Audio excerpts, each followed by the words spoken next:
Assalamualaikum warahmatullahi wabarakatuh. Halo semuanya, perkenalkan nama saya Muhammad Wisnuwardana sebagai guru seni budaya kalian pada periode tahun 2020-2021.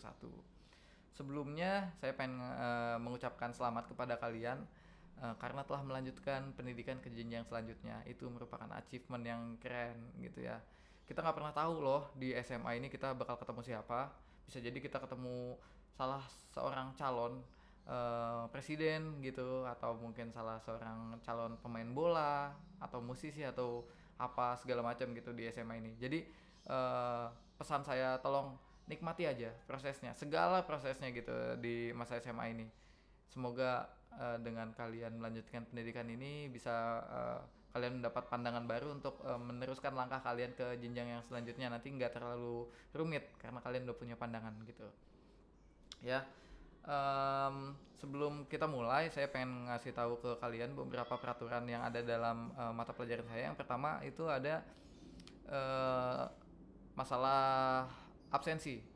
Jadi dimohon untuk jangan bolos ya, karena kalau misalnya kalian keseringan bolos itu nanti saya bingung sendiri kan ngisi nilainya kayak gimana nih, orang kalian gak pernah masuk begitu kan. Jadi usahakan gak usah bolos lah gitu, mendingan masuk ke sekolah aja, bercanda sama temen-temennya gitu kan, kenalan sama temen-temennya, karena itu merupakan proses yang asik gitu. Bisa jadi kalian ketemu rekan bisnis atau mungkin ketemu jodoh gitu di kelas-kelas kalian, kan bisa jadi gitu ya. Jadi udah sekolah aja, nggak usah bolos gitu, bercandanya di sekolah aja. Oke, terus ke selanjutnya ada yang namanya tugas. Jadi semoga kalian dapat disiplin dalam mengerjakan tugas gitu ya, jangan sampai di skip tugasnya, karena ini kan bagian dari proses ya. Jadi kalian nikmatin aja gitu semua instruksinya gitu, tugas-tugasnya. Bisa jadi dengan tugas-tugas yang diberikan ya, salah satu atau mungkin beberapa tugas itu dapat membantu langkah kalian nanti gitu, ketika kalian sudah dewasa. Oh ternyata tugas yang waktu itu dikasih bermanfaat gitu buat kalian mengerjakan sesuatu atau mungkin di langkah kalian selanjutnya. Jadi dikerjain aja, dibawa enjoy aja, bawa santai. Lalu yang ketiga, ini yang paling penting menurut saya, yang paling krusial, yaitu adalah masalah sopan santun. Jadi mari kita sama-sama gitu ya, kita kita menjaga sopan santun kita, tata krama kita gitu ya, etika kita terhadap orang tua, terhadap guru, juga terhadap teman-teman kalian atau adik-adik kalian gitu. Karena menurut saya kalau misalnya kalian udah sukses nih di bidang bisnis atau di bidang pekerjaan kalian deh nanti, tapi kalian etikanya, sopan santunnya jelek, itu nggak baik juga buat kalian gitu. Jadi nanti kalian, kalau misalnya kalian susah gitu ya, nanti nggak ada orang yang mau bantu kalian, kan kasihan juga ya kan, karena etika kalian jelek atau karena sopan santun kalian jelek ya kan. Itu nggak baik deh gitu. Jadi kita sama-sama jaga etika kita sama-sama, oke. Saya menggunakan beberapa media untuk pembelajaran seni budaya, salah satunya adalah YouTube ini gitu ya. Saya akan men-share beberapa materi saya di YouTube yang saya rasa penting gitu untuk dijelaskan via YouTube. Selanjutnya ada Saba Banten kelas Maya. Mungkin kalian udah di coaching ya sama wali kelas kalian gitu. Apa itu Saba Banten, apa itu kelas Maya begitu. Jadi kalian dengan akun-akun kalian nanti saya akan buatkan kelas Mayanya untuk kalian masuk ke sana. Jadi saya akan lebih banyak melanjutkan instruksi di situ gitu. Setelah kalian nonton video YouTube ini, saya kasih instruksinya di sana, atau mungkin saya langsung ngasih materinya di kelas Maya tersebut begitu. Lalu bisa juga lewat WhatsApp ya, nanti akan ada grup-grup WhatsApp seni budaya gitu per kelas kalian. Jadi nanti kalian akan masuk ke sana, gunanya untuk apa? Yaitu untuk diskusi kita. Nanti misalnya ada materi yang saya sampaikan kurang jelas, kita bisa diskusi di sana gitu. Jadi nggak terpatok sama waktu, kita bisa diskusi kapanpun gitu, selama kita free dan selama kita mau. Selanjutnya apalagi ya yang bisa saya sampaikan, kayaknya oh ini, kalian dalam semester ini tuh kalian akan mempelajari tentang dua hal. Yang pertama ada seni rupa, yang kedua ada seni musik. Jadi pokoknya tentang dua hal itu begitu. Jadi tolong simak baik-baik materi yang akan saya sampaikan. Siapa tahu kalian punya minat di seni rupa atau seni musik, nah ini akan baik untuk kalian. Sebelum kita masuk ke materinya, alangkah baiknya kita ngopi dulu guys. Mantap. Oke, Kita langsung aja masuk ke materi yang pertama, yaitu tentang seni rupa. Lebih ke unsur-unsur seni rupa deh, tentang unsur-unsur seni rupa. Begitu. Tapi sebelumnya saya kasih pengertian tentang seni rupanya dulu. Buat kalian yang emang udah tahu, udah paham, itu bagus untuk membantu saya nanti menjelaskan kepada teman-temannya di forum diskusi kita yang ada di WA. Begitu. Tapi sebelumnya saya kasih tahu dulu kepada kalian gitu ya, dengan sumber-sumber yang sudah saya kumpulkan dan sudah saya uh, rangkum dalam materi hari ini. Begitu. Pengertian seni rupa itu apa sih? Seni rupa adalah salah satu cabang seni yang membentuk karya seni dengan media yang bisa ditangkap mata dan dirasakan dengan rabaan. Begitu. Jadi basicnya atau dasarnya itu seni rupa itu menggunakan dua indera. Yang pertama adalah indera penglihatan, yang kedua adalah indera peraba. Begitu. Itu basicnya gitu. Apa aja sih seni rupa? Contoh-contohnya itu ya ada seni lukis gitu kan, ada seni grafis, seni pahat, desain gitu, dan yang lain sebagainya. Jadi ada banyak tuh contoh-contohnya. Bisa kalian cek juga di Google untuk contoh-contoh yang lebih banyak lagi. Begitu. Terus selanjutnya terdapat beberapa jenis seni rupa, yaitu seni rupa murni dan juga seni rupa terapan. Jadi ada dua nih.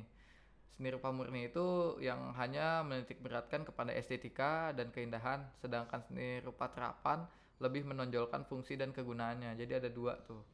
Lanjut, selanjutnya itu ada juga pembagian seni rupa berdasarkan dimensinya gitu. Jadi seni rupa juga bisa dibagi berdasarkan dimensi, yaitu ada seni rupa 2 dimensi dan 3 dimensi. Begitu.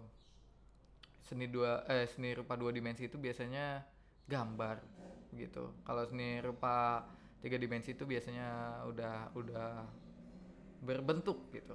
Nanti akan saya jelaskan. Fungsi seni rupa itu ada beberapa kegunaan, kita ada beberapa fungsi, yaitu misalnya sebagai ungkapan ekspresi seniman, menyampaikan nilai-nilai budaya, membuat karya untuk dinikmati oleh orang lain, sebagai dekorasi atau pajangan, sebagai ritual keagamaan, dan ada banyak banget fungsinya. Begitu. Kenapa saya sebutkan kalau seni rupa itu sebagai ungkapan ekspresi untuk seniman gitu ya di awal? Karena memang sejatinya gitu ya, seni itu adalah tentang ekspresi gitu. Jadi makanya itu saya sebutkan di awal begitu. Lalu ada juga unsur-unsur seni rupa. Nah, ini yang akan kita bahas. Jadi seni rupa itu memiliki berbagai unsur gitu. Ada sekitar 8 deh. Ada 8 unsur gitu yang akan saya jelaskan hari ini. Jadi unsur-unsur itu membentuk suatu kesatuan sehingga sebuah karya seni dapat dinikmati secara utuh. Begitu. Adanya unsur-unsur ini membuat seni rupa dapat dilihat dan diamati serta dinikmati dan diapresiasi oleh orang lain gitu. Apa aja sih unsur-unsurnya? Kita langsung aja masuk ke unsur yang pertama, yaitu titik. Titik, apa itu titik? Pakai K ya, titik. Titik itu apa sih? Titik adalah unsur seni rupa paling dasar, paling kecil gitu. Unit paling kecil. Titik berada pada dimensi 1 dan titik juga menjadi unsur paling kecil dalam membentuk sebuah garis, bentuk atau bidang. Bisa didefinisikan bahwa segala ide karya seni dimulai dari sebuah titik atau iya dots gitu, titik. Jadi segalanya itu mulai dari titik. Kalau misalnya lebih enaknya kalian tarik sebuah garis. Nah, yang paling ujung kiri sama ujung kanan di uh, ujung dan di terakhirnya itu kalian kasih lingkaran. Nah, itu adalah titik. Itu titiknya tuh. Titik ini dan titik ini gitu. Lalu setelah titik itu ada yang namanya garis. Apa itu garis? Garis adalah unsur seni rupa juga. Salah satu unsur seni rupa yang terbentuk dari gabungan atau gugusan dari titik-titik sehingga membentuk sebuah garis begitu. Sebuah garis memiliki dimensi memanjang dengan arah tertentu gitu. Ada yang panjang, ada yang pendek, ada yang vertikal, ada yang horizontal, ada juga yang diagonal malah. Jadi ya seperti itulah garis. Jadi gugusan dari titik-titik gitu. Jadi kumpulan dari titik-titik itu bisa membuat sebuah garis begitu. Lanjut yang ketiga ada bidang. Bidang adalah unsur seni rupa yang dihasilkan dengan menggabungkan beberapa garis hingga membentuk beberapa sisi. Bidang merupakan dimensi kedua yang memiliki ukuran panjang dan lebar. Contoh bidang misalnya kayak persegi, nah itu bidang persegi, segitiga, trapesium, lingkaran, diamond gitu, ketupat gitu. Ada banyak lah bentuk-bentuk contoh-contoh dari bidang begitu. Di matematika juga dipakai kan ini. Jadi saya rasa kalian relate gitu dengan bidang ini. Kita lanjut aja ke unsur yang selanjutnya, yaitu ada bentuk. Unsur ini membuat sebuah seni rupa menjadi lebih hidup dan dapat dinikmati sebagai karya seni yang utuh. Bentuk bentuk itu terdiri dari beberapa bidang gitu. Jadi bidang disatuin itu bakal jadi sebuah bentuk begitu. Ada beberapa jenis bentuk, yakni bentuk geometris kayak kubus, balok gitu, tabung atau bentuk-bentuk yang lain gitu. Terus juga ada bentuk non geometris, itu kayak gimana? Kayak manusia, hewan mungkin, atau alam gitu. Itu adalah contoh-contoh dari bentuk non geometris begitu. Lanjut, unsur selanjutnya itu unsur yang kelima adalah ruang. Apa itu ruang? Ruang merupakan unsur seni rupa yang memiliki dua sifat, yaitu semu dan nyata gitu. Dalam karya dua dimensi, ruang bersifat semu karena hanya berupa penggambaran saja. Sementara dalam karya tiga dimensi, ruang bersifat nyata dan dapat dirasakan secara langsung. Seperti yang tadi saya bilang gitu ya, dalam karya seni rupa dua dimensi itu kan bentuknya cuma penggambaran aja gitu. Jadi ruangnya itu nggak terlalu kerasa gitu. Beda halnya dengan tiga dimensi yang ruangnya bersifat nyata gitu dan dapat dirasakan secara langsung. Jadi begitu. Selanjutnya ada unsur yang keenam, yaitu warna. Salah satu unsur seni rupa adalah warna begitu. Jadi warna itu dapat membuat karya seni rupa menjadi lebih hidup dan menjadi lebih ekspresif begitu. Terus berdasarkan teori warna terhadap cahaya, terdapat 7 spektrum warna yang biasa kita kenal tuh kalau misalnya lagi main sama teman-teman waktu kecil. Itu ada yang namanya Meiji Kuhibinu. Merah, jingga, kuning, hijau, biru, ungu. Meiji Kuhibinu. Nilainya ketinggalan tadi. Ada 7 spektrum warna begitu. Jadi dalam teori warna seni itu, di seni rupa terdapat teori warna pigmen, yaitu pengelompokan warna. Jadi warna itu dikelompokkan dalam 5 poin gitu. Warna itu ada pengelompokannya sendiri-sendiri. Nanti akan saya tampilkan lingkaran warnanya, circle warnanya ketika sudah masuk ke bagian itu gitu. Yang pertama itu ada yang namanya warna primer atau warna dasar atau warna pokok yang tidak dapat diperoleh dari campuran warna lain gitu. Jadi warna primer atau warna pokok itu warna yang nggak bukan bukan dari warna campuran gitu. Contohnya ya ada merah, kuning, dan biru gitu. Ada 3 warna tuh. Itu adalah warna primer.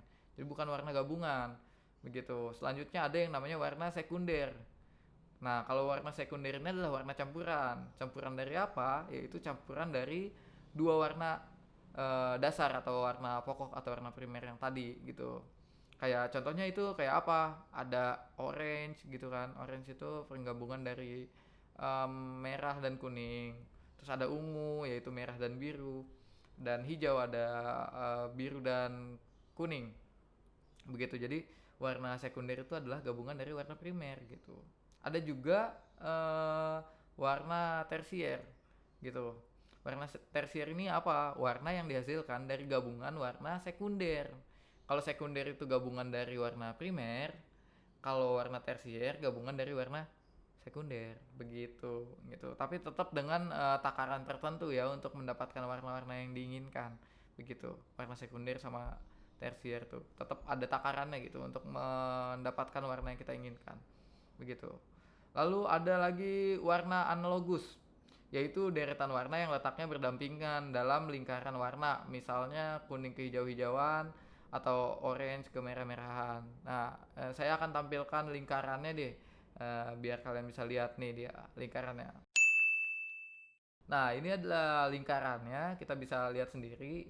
Nah, warna analogus yang yaitu deretan warna yang letaknya berdampingan dalam lingkaran warna tuh, kayak kuning ke hijau-hijauan gitu atau orange ke merah-merahan tuh. Bisa dilihat ya. Nah, itu adalah warna analogus. gitu. Ada juga warna selanjutnya itu warna komplementer, yakni warna kontras yang letaknya berseberangan dalam lingkaran warna. Misalnya warna kuning sama ungu, bisa kita lihat tuh ya, kuning sama ungu itu berseberangan tuh. Terus ada lagi merah dengan hijau dan yang lain-lain tuh yang berseberangan. Itu disebut dengan warna komplementer begitu. Pak, kok putih sama hitam itu nggak termasuk, itu ada di bagian yang lain gitu. Lanjut, ada yang namanya tekstur. Tekstur itu juga termasuk dalam unsur-unsur seni rupa, tapi kebanyakan dipakai dalam seni rupa tiga dimensi begitu. Ya karena memang ada teksturnya gitu di unsur seni rupa tiga dimensi. Pengertian tekstur pada seni rupa adalah sifat dan keadaan permukaan bidang pada suatu karya. Tiap benda tentu memiliki tekstur yang berbeda-beda, meski ada juga yang hampir sama. Tekstur terdiri atas dua jenis, yaitu nyata dan semu. Tekstur nyata dan tekstur semu. Gitu. Jadi ada dua jenis. Masuk ke unsur yang terakhir, yaitu unsur yang 8. Apa nama unsurnya? Yaitu adalah unsur gelap terang. Unsur ini bergantung terhadap intensitas cahaya. Artinya, semakin besar intensitas cahayanya, maka akan semakin terang. Kalau begitu juga dengan sebaliknya. Kalau misalnya intensitasnya makin kecil, ya cahayanya juga akan semakin gelap gitu. Lalu dalam karya dua dimensi, unsur gelap terang dibuat berdasarkan gradiensi dan pemilihan warna. Begitu, itu untuk dalam karya dua dimensi. Ya kurang lebih seperti ini aja materinya yang sudah kita bahas gitu ya tentang unsur-unsur seni rupa ada 8. Selanjutnya untuk instruksi-instruksi selanjutnya akan saya update di kelas Maya Sabah Banten. Jadi kalian setelah nonton video ini silahkan cek Sabah Bantennya, lalu di sana ada apa sih. Saya juga akan menyertakan link video ini gitu di Sabah Banten. Kalau misalnya kalian biar nggak ribet gitu harus nge-search gitu, mending saya kasih linknya biar kalian bisa tinggal klik. Juga kalau misalnya perlu akan saya lampirkan juga ya linknya, link sumber-sumber saya itu pakai sumber dari internet dan juga buku-buku ini. Bentar, nah saya pakai buku-buku ini, ada buku seni budaya keluaran Erlangga, penerbitnya Erlangga, penulisnya Sugianto dan kawan-kawan ini untuk kelas 10. Ya udah, kelas 10 nya cuman pakai itu aja tuh bukunya satu, sisanya saya menggunakan sumber dari internet begitu ya. Sampai sini aja mungkin ya karena videonya juga udah terlalu lama. Semoga dapat dimengerti materinya. Kalau misalnya ada yang kurang jelas langsung aja kita diskusikan di grup WhatsApp gitu ya. Kalau misalnya malu pak, saya malu pak nih buat diskusi karena takutnya pertanyaan saya ini di teman-teman yang lain udah ngerti, giliran saya doang yang gak ngerti, nanti takutnya dibully gitu. Bisa langsung aja japri saya gitu, karena saya juga kan udah masuk tuh di grup-grup seni budayanya, jadi langsung aja di japri gitu kalau misalnya mau nanya tentang unsur-unsur begitu ya. Sekian aja materi kali ini, semoga bermanfaat buat kalian. Akhir kata, assalamualaikum warahmatullahi wabarakatuh. Dah.